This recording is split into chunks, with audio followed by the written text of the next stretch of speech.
দেখছেন যে পুলিশ তাদেরকে পিকআপ ভ্যানে উঠাচ্ছে।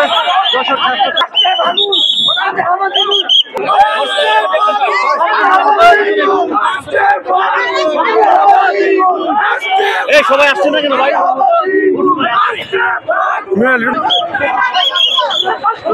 দেখছেন যে পুলিশ তাদেরকে পিকআপ ভ্যানে উঠাচ্ছে। যশোর ছাত্রছাত্রী আন্দোলনের রয়েছে তাদের অজ্ঞাতনামা মামলা হয়েছে, সেই মামলাটি শিক্ষার্থীদের কিন্তু গাড়িতে উঠাচ্ছেন।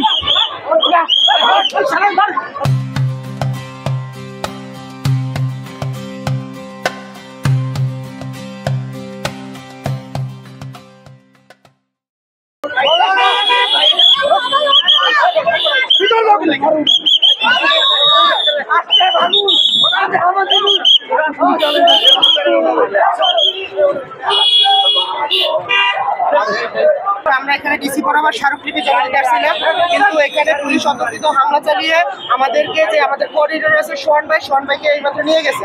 তারা বলে গেছে আরো 2-3 জনকে নিয়ে গেছে। তারা বলছে তারা নাকি পুলিশ কমিশনারে নিয়ে যাচ্ছে, কিন্তু আমাদের কাছে কোনো প্রকার তথ্য নাই যে তারা কোথায় নিয়ে যাচ্ছে। আমরা হচ্ছে বলতেছে ডিসি স্যারের সাথে, ডিসি স্যার নাকি কথা বলবে। এখন আমরা হচ্ছে গিয়ে কোথায় নিচে কোথাও জানি না, আমাদের কাছে কোনো এখন সংবাদ পাইনি আমরা এখনো। পুলিশ এসে আমাদের আন্দোলনের নেতৃত্বে আমরা তো শান্তিপূর্ণভাবে আসছিলাম, কোনো কারণ ছাড়া তারা তাদেরকে থানায় নিয়ে গেছে।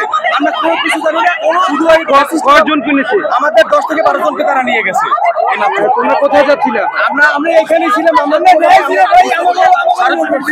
আমাদের দাবিগুলো আমরা ডিসি সাহেবের সাথে ওই জায়গায় আমরা কার্যালয়ে বসে আমরা তাদের সাথে আমার দাবিগুলো আমরা জানাবো।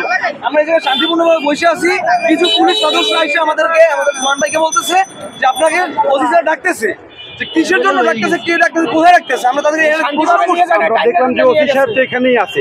হ্যাঁ, তাদের যে সদস্য আছে তারা বলতেছে যে অফিসার যেতে বলছে, যে কারা ডাকছে আমরা তাদেরকে প্রশ্ন করছি, তারা যথাযথ কোনো উত্তর দিতে পারতেছে না।